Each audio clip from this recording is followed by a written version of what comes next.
She is our Hindi master. And she is translated from Telugu to Hindi.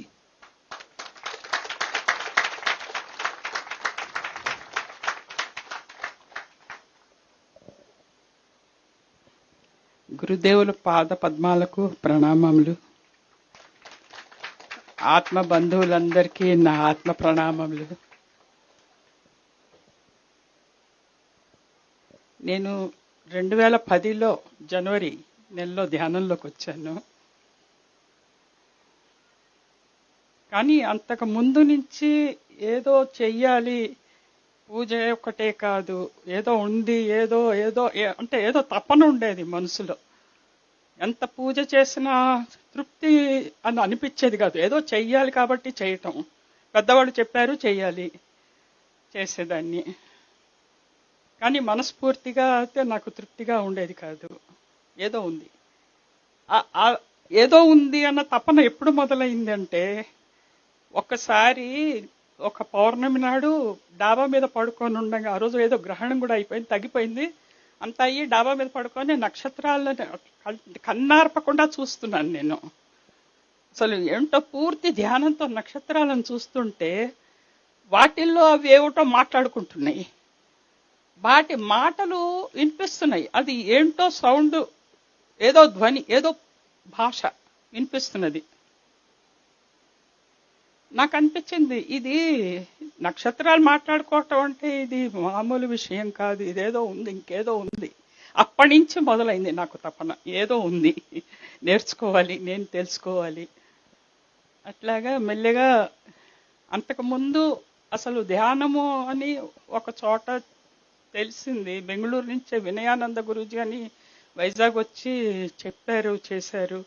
అసలు ధ్యానము అంటే ఓహో లోపలికి శ్వాసలోకి వెళ్ళాలి, ఇదొక ఐడియా వచ్చింది నాకు. ఆ తర్వాత మెల్లమెల్లగా వాళ్ళు మానేశారు, నాతో ఉన్న వాళ్ళందరూ మానేశారు. ఇంకా నేను ఒక్కదాన్ని ఏం చేస్తానని నేను కూడా, దానికి తోడు మేము ఊరు మారి వేరే హైదరాబాద్ వచ్చేయటం అయింది. దాంతో అన్నీ పోయినాయి. హైదరాబాద్లో గురువు గారితో పరిచయం అయిందనమాట. నాకు జీకే గారే ఫస్ట్ చెప్పారు ఈ ధ్యానం. ముందర ఆయన కలిశారు, ఆయన చెప్పారు, పత్రి గారు ఈ గురువు ధ్యానం ఇది అది ఇది అని. నన్ను తీసుకెళ్ళింది కూడా ఆయనే, ఆయన దగ్గరికి. ఇంకా అంతే. నాకు గురువు గారిని చూసినప్పటి నుంచి నాకు అనిపిస్తుంది, ఇది ఇప్పుడు కలిసిన ఇది కాదు, ఎన్ని జన్మల నుంచో నాకు ఎంతో పరిచయం ఉంది, నాకేదో బంధం ఉంది ఈయనతో. నాకు అట్లా అనిపిస్తూ ఉంటుంది ఎప్పుడన్నా లోపల నుంచి గురూజీ పలుకుతున్నారు, మాట్లాడుతున్నారు. क्या मैं हिंदी में भी बोलूं? समझ में आ रहा है तेलुगु? मैं 2010 में ध्यान में आई हूँ. तो पहले मुझे लगता था, पूजा तो करती थी मैं, लेकिन पूजा पाठ में दिल नहीं लगता था. ऐसे जैसे बड़ों ने कहा है इसलिए करना पड़ता है, कर रही थी. लेकिन कुछ है, मुझे पता नहीं चल रहा है, मालूम नहीं हो रहा है. तभी एक दिन नाथ द्वारा, गुजरात में नाथ द्वारा है मंदिर, वहां गए थे हम लोग. तो वहां मैं ऊपर सो रही थी, एक ग्रहण हुआ, फिर ऊपर सो रही थी मैं छत पर. तो मैं देख रही थी कि तारे आपस में बातें कर रही हैं. तो डीपली मैं देख रही थी, सुन रही थी, और इतने पूरे कान लगाकर सुन रही थी, और इतनी अच्छी तरह उनकी आवाज पुष्प पुष्प ऐसे कुछ सुनाई दे रहा है मुझे. तब मुझे महसूस हुआ कि कुछ है, सिर्फ पूजा पाठ ही नहीं, इस संसार में, इस भूमंडल पर कुछ और भी है जो हम लोग नहीं जानते हैं. तो वो तड़पन थी मेरे मन में, दिल में तड़पन थी कि कुछ करना है, कुछ होना है. तभी मुझे पहले एक गुरुजी मिले, फिर कुछ दिनों के बाद वो भी चले गए, तो सब दूर हो गए. वो बाद में जी के सर से ही परिचय प्राप्त हुआ, फिर उन्होंने ही पत्री सर से मिलवाया. तो मैं उनको भी थैंक्स कहूंगी और उस सर को भी प्रणाम करती हूँ मैं. तो अभी जब से सर से मिली मैं, तो मुझे ऐसे नहीं लगता, गुरुजी तो हैं, वे मेरे गुरुजी तो हैं, लेकिन मुझे अंदर से, आत्मा से मेरी आवाज आती है कि ये इस जन्म का नहीं है, कितने ही जन्मों से हमारा बंधन है इनसे, ये कुछ हमारे लगते हैं, कुछ रिश्ता है या पता नहीं कोई दैविक बंधन है या पता नहीं क्या है। अब उसकी खोज करनी पड़ेगी मुझे, करूंगी मैं, उसकी खोज करूंगी मैं क्या संबंध है। तो इस तरह ये चल रहा है, बहुत प्रेम है उनको सभी पर। तो यही हम लोगों को आगे बढ़ाता है और यही हमें हिम्मत, कुछ करने के लिए हिम्मत, साहस सब इनसे ही हमें मिलता है। तो 2010 से ही मैंने ट्रांसलेशन करना शुरू किया है। तो सबसे पहले जो मैंने लिखा है वो कहानी ओशो जी की कहानी है, हम हजार हुए। बहुत अच्छी कहानी है। हम हजार हुए, మేము వెయ్యి అయ్యాము, ఆ కథ ఓషో గారు రాశారు. అది హిందీ. అది నాకు ఎంతో, అసలు కథ చదివితే నాకు ఏడుపు వచ్చేసింది. ఆ కథ చదివి కళ్ళంబడి నీళ్ళు అలా కారిపోతున్నాయి అనమాట. ఓషో గారు రాసిన కథ ఒక ఇందులో పడ్డది, ధ్యానం. అప్పుడు ధ్యాన ఆంధ్రప్రదేశ్ అని ఉండేది. అవును సార్, ధ్యాన ఆంధ్రప్రదేశ్, అందులో చదివాను ఆ కథ. ఇంకా అనుకున్నాను ఇది ఉత్త ఆంధ్రాలోనే కాదు, మొత్తం యావత్ हिंदी ప్రపంచం అంతా, భారతదేశం అంతా తెలియాలి. पूरे भारत को, हिंदी प्रांत में भी सभी को मिलना है ये कहानी. यानी हृदय को छू लेता है, एकदम से आंखों से पानी गिरने लगा उस कहानी को पढ़कर. तो तभी वो फर्स्ट मेरा ट्रांसलेशन है. और मैंने ध्यान भारत दिल्ली भेजा है मैंने, जहां पर हिंदी का ये बुक प्रकाशन हो रहा था. तो मैडम संतोष मैडम थी वहां पर. तो उन्होंने पूछा कि आपको कहाँ से मिली ये कहानी. ओशो की कहानियां सब, सारी पुस्तकें मैंने पढ़ ली हैं, लेकिन ये कहानी तो मैंने देखी ही नहीं कहीं. ఇదైతే ఎక్కడా దొరకలేదు నాకు. నేను అన్ని ఓషో పుస్తకాలు చదివాను కానీ ఇది దొరకలేదు అక్కడ. నీకెక్కడ దొరికింది అంటే చెప్పాను, విజయవాడలో వెంకట్రావు గారు మాస్టర్ ఉన్నారు, ఆయన రాశారు, उन्होंने लिखा है, मैंने ट्रांसलेशन किया है. बहुत बढ़िया कहानी है सर. लेट है तो फिर ऐसे चल रही है मेरा जीवन ऐसे चल रहा है. तो बीच में क्या हुआ, तो बीच में थोड़ा 1.5 ईयर थोड़ा डिस्टर्बेंस हो गया, लेकिन फिर मैं संभल गई. तो एक बार राघवेंद्र स्वामी जी, एक हमारे pyramid master, great pyramid masters के ऊपर आकर उन्होंने मुझे आदेश दिया कि आप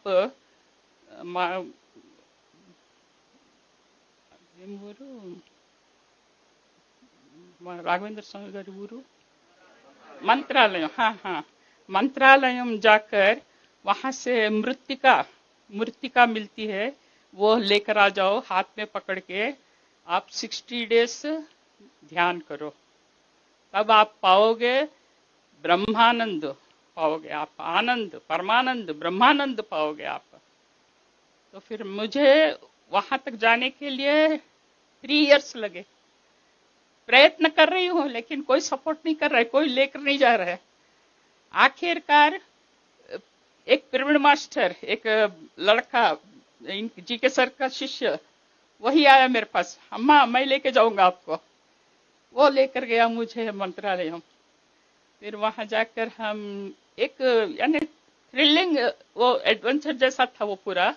फिर वहां से हम मृत्तिका लेकर आए. तो मैं फिर कहाँ करूं, कोई ऐसी जगह होनी चाहिए जो, मुझे लगा कि 60 डेज में ध्यान करूंगी, ठीक है, मौन भी करने की इच्छा हो रही है मेरी, तो कैसे करूं, कहाँ करूं, घर में तो होगा नहीं. तो मैं प्लेस ढूंढ रही थी, तो वो भी परमात्मा की दया से, इनकी दया से मिल गई वो प्लेस भी. विजयवाड़ा में मैंने किया. उनके गुरुजी का मंदिर नीचे है, ऊपर रूम्स हैं, दूसरे मंजिल में रूम्स हैं. तो उसमें से एक रूम मुझे मिल गया. तो उन्होंने कहा आइए हम आपकी देखभाल करेंगे, మేము చూసుకుంటాము, మీరు వచ్చేయండి అమ్మా, మేము చూసుకుంటాము. నేను అన్నాను మౌనం కూడా ఉంటానండి, నేనేం మీతో మాట్లాడను అంటే, నో ప్రాబ్లం, మీకు అన్ని మేము గుమ్మం దగ్గర పెట్టేస్తాం, మీరు తీసుకోండి. ఓకే, అట్లా చేశారనమాట.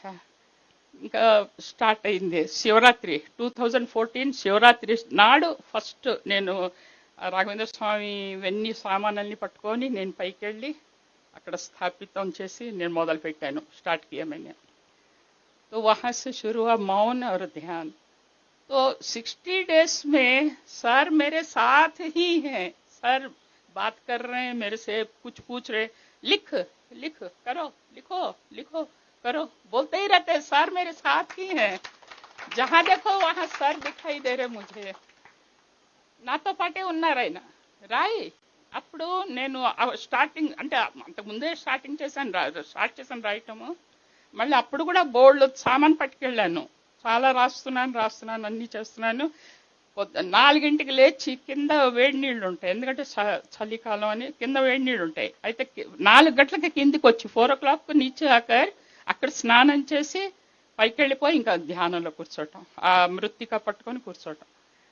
8 to 8:30, 9 అయిపోయేది ఒక్కొక్కసారి లేచి. తలుపు తీసి చూస్తే అక్కడ డోర్ దగ్గర కాఫీ టిఫిన్ అన్నీ ఉంటాయి, తీసుకొని తిని మళ్ళీ అక్కడ పెట్టి అట్లా. కానీ చాలా బాగా జరిగింది ఆ 60 days. ఇంకా ఎన్ని అనుభవాలు అసలు. దేవతలందరూ నాతోనే ఉన్నారు, దేవతలందరూ నాతోనే తిరుగుతున్నారు. నిజంగా అది చెప్పడానికి కూడా నాకు ఒళ్ళు పులికిచ్చిపోతున్నది అన్నమాట చెప్తుంటే కూడాను. అట్లాగా హెన్రీ హెన్సే గారిది సిద్ధార్థ బుక్ చదివాను నేను. అప్పుడే ఆ టైంలోనే చదివితే అందులో ఒక 15 ఏళ్ల అబ్బాయి, అతను అంటే వాళ్ళ నాన్నగారు పూజారి పండితుడు అనమాట. గుళ్ళో పూజలన్నీ హోమాలు చేస్తారు. నువ్వు కూడా నేర్చుకోరా ఏంటట, ఏం చేయకుండా కూర్చుంటావు అంటారు. కుछ नहीं करते तुम ऐसे क्यों बैठे रहते हो, कुछ करो। पुजारी है उनके पिताजी, एक लड़का है 15 साल का। तो वो एक नदी के किनारे जाकर बैठकर पूछता है परमात्मा से। उसको हमेशा सोचता रहता है कि कुछ क्या करूं मैं, क्या करूं, ऐसे सोचता रहता। तो एक दिन नदी के किनारे बैठकर वो सोच रहे हैं कि हे भगवान, मन बुद्धि अहंकार ये तो दृश्य में यानी दिखाई देने वाले रखे आपने, दिखाई देता है। मन यानी सोच से नहीं दिखाई, बुद्धि दिखाई देती है। दिखाई मीन्स हम फील करते हैं, और अहंकार भी हम फील करते हैं। लेकिन वो जो गूढ़ पदार्थ है यानी वो रहस्य पदार्थ है, उसको आपने कहाँ छिपा के रखा है? ఆ గూఢ పదార్థం ఎక్కడ దాచిపెట్టావయ్యా భగవాన్ అని అడుగుతున్నాడు ఆ 15 ఏళ్ల కుర్రాడు. అది నాకు మనసుకి బాగా పట్టేసింది అనమాట. మనసుకి పట్టేసి ఇంకా मैं सोचने लगी। मैंने सोचा पति सर को मैं फोन करूंगी, पूछूंगी सर ఇది నిజంగా ఎక్కడ ఉంటుంది, कहाँ है, मैं पूछूंगी सर से। फिर मुझे डर लगा कि मैं सोच सर बोलेंगे अरे నువ్వే ధ్యానం చేయి, నువ్వే తెలుసుకో అంటారు సార్, తూ ధ్యాన్ కర్ और तू समझ ले बोलेंगे, అందుకని సార్ని అడగద్దులే అని అనుకున్నాను. ఇంతలోకే మళ్ళీ కాసేపు ఇది పొద్దున పూట జరిగింది, 7:30-8 లోపు అప్పుడు జరిగింది ఇది. ఆ తర్వాత 1:30 టైం అయిపోయింది. అయిపోయినాక ఇంకా మళ్ళీ భోజనం అయిపోయింది. ఇంతలోకి ఇక్కడ ఏంటో కొంచెం నొప్పిగా అనిపించింది అనమాట. ఇట్లా వేలు ఇట్లా నొక్కుకున్నాను, ఇట్లా పెట్టుకుని కళ్ళు మూసుకున్నాను. ఇంకా నాకు మైకం వచ్చేసింది, ఒళ్ళు తెలియలేదు. होश नहीं था मुझे। 1:30 बजे के समय में खाना खाने के बाद थोड़ा ये हो गया था, कुछ दर्द होने लगा, तो मैंने उंगली रखी ऐसे, आंखें बंद की, तो होश चला गया मेरा। तो मैं क्या देख रही हूँ, पत्री जी बोल रहे हैं मेरे अंदर से, पत्री सर बोल रहे हैं कि देखो तुम मंदिर में जाती हो तो 4 प्रहरियों को पार करके जाती हो। మీరు గుళ్ళోకి వెళ్తే ఈ గుడి డైరెక్ట్ గా గుళ్ళోకి వెళ్ళాం మనం, ఇట్లా 4 గోడలు ప్రహరీ గోడలు దాటి లోపలికి వెళ్తాము. 4 मन बुद्धि अहंकार ये डोर ये दीवारें पार करके आप जब अंदर पहुंचोगे तब ना आपको मूर्ति दिखाई देगी, तब ना आपको भगवान दिखाई देंगे। ऐसे पूछ रहे थे सर मेरे से। इसीलिए इस मन बुद्धि अहंकार को जब हटाओगे तुम, तब तुमको तुम्हारी आत्मा वो गूढ़ पदार्थ पता चलेगा, तब तुमको मालूम पड़ेगा, మీకు అర్థం అవుతుంది అని పత్రి సార్ చెప్పారు. పత్రి సార్ ఎప్పుడు నాలో ఏమిటో మాట్లాడుతూనే ఉంటారనమాట. ఒకసారి అట్లాగే మా ఇంటికి చుట్టాలు వచ్చారు హైదరాబాద్ లో. నేను అనుకున్నాను వీళ్ళు కొత్తగా వచ్చారు, ఊరంతా తిప్పి చూపిద్దాము అనుకున్నాను.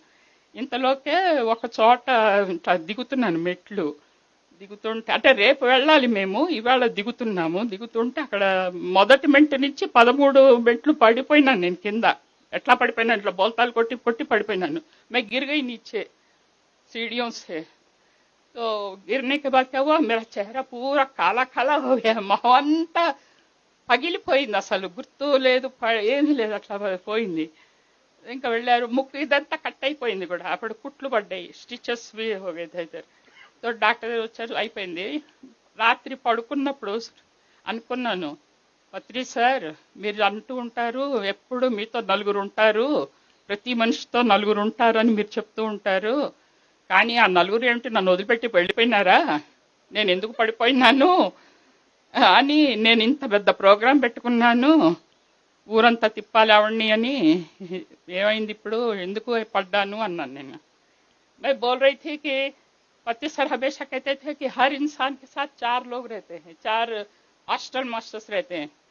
तो मैं पूछ रही थी, रात को सो रही थी, नींद नहीं आ रही थी, क्योंकि प्रोग्राम मैंने बनाया पूरा हैदराबाद दिखाने का, तो प्रोग्राम नहीं हुआ.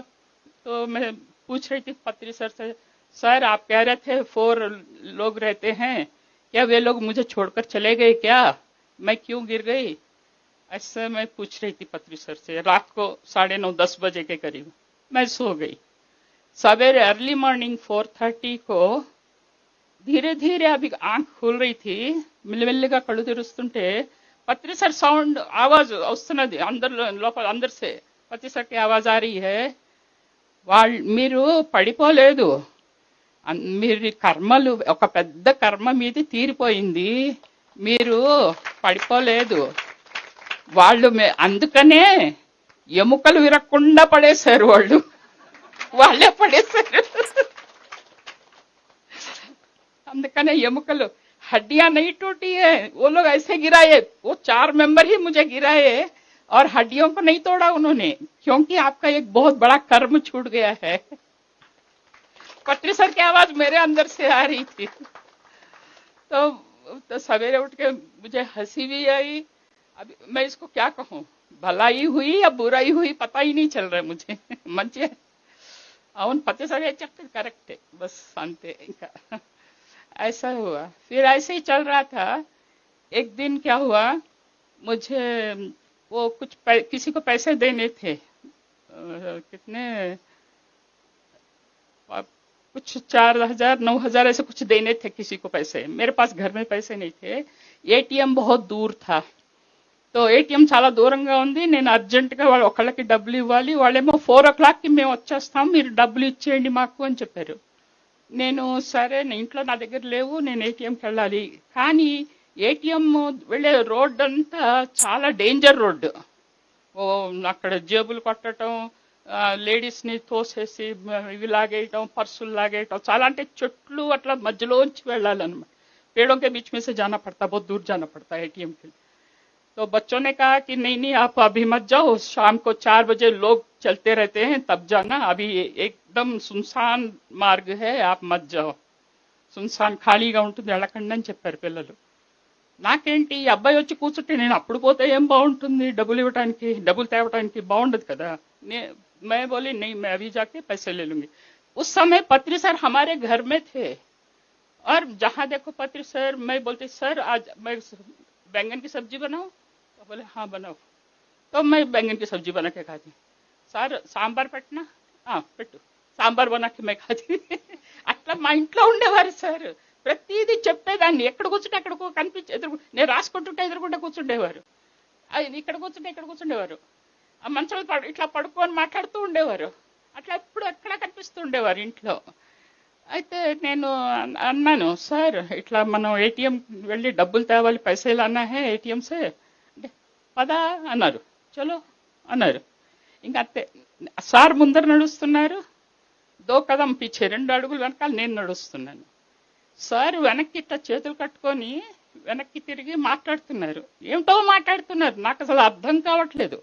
मुझे समझ में नहीं आ रहा वो कुछ बात कर रहे हैं. सर पीछे मुड़ के बात कर रहे हैं, और हाथ पीछे बंधे हुए हैं सर के, ऐसे पीछे हाथ बांध के चल रहे हैं आगे, और बीच बीच में हंस रहे हैं, बीच बीच में पता नहीं क्या बात कर रहे हैं.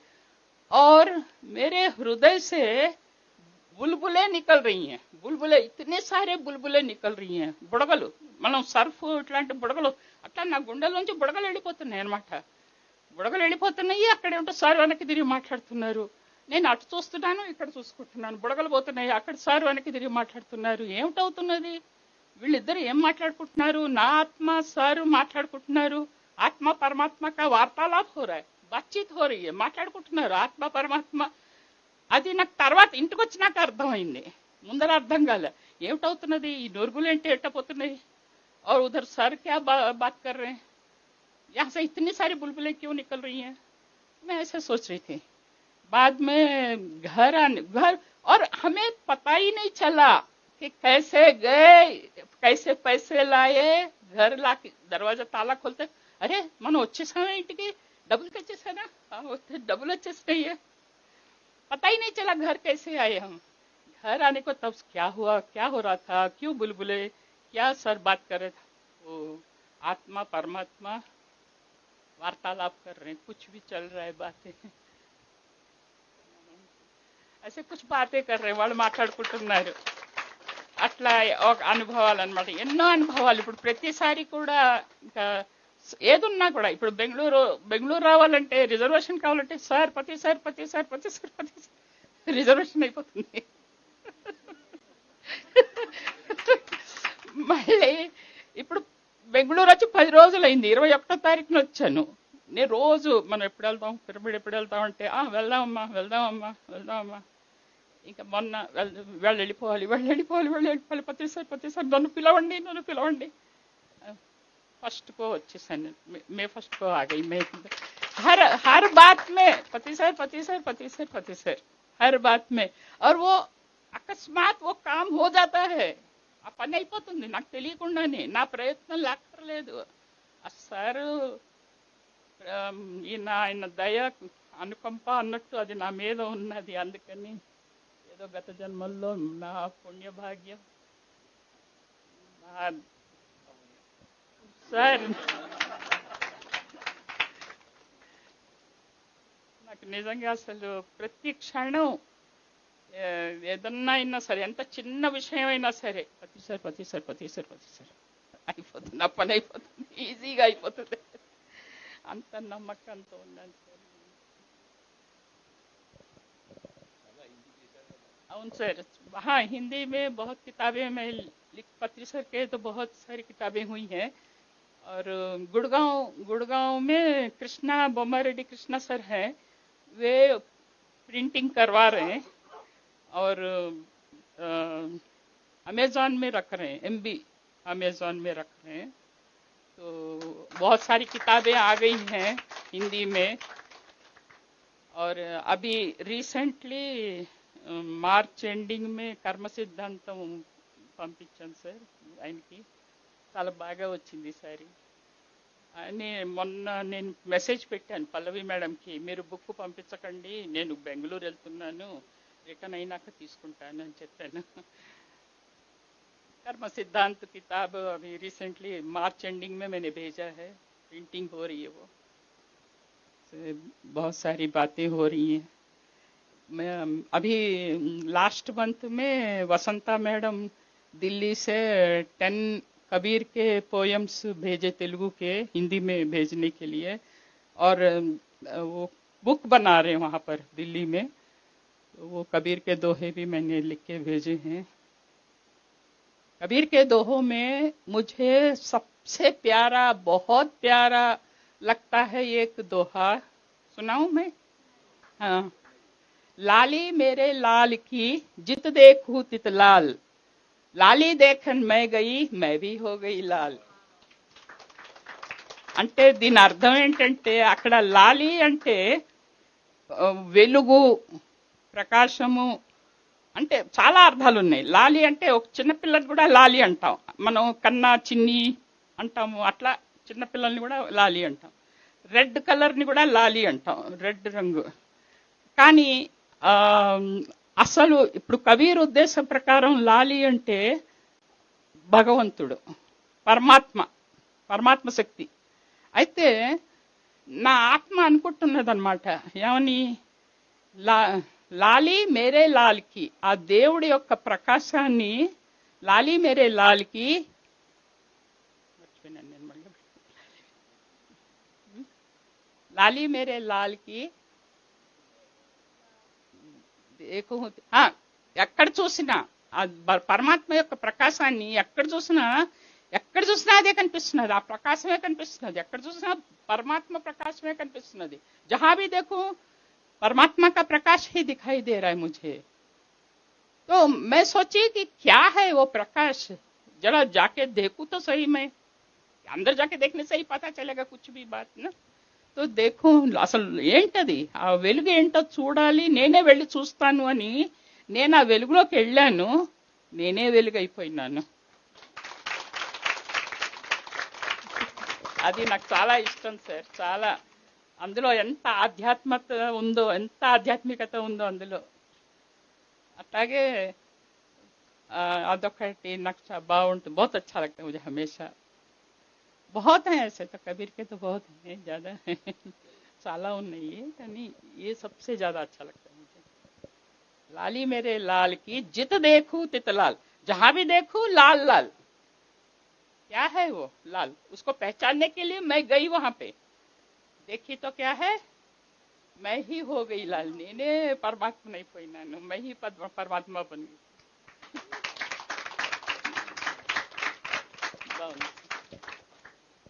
Thank you sir. Buddhimathi madam గారికి గట్టిగా చెప్పట్లు.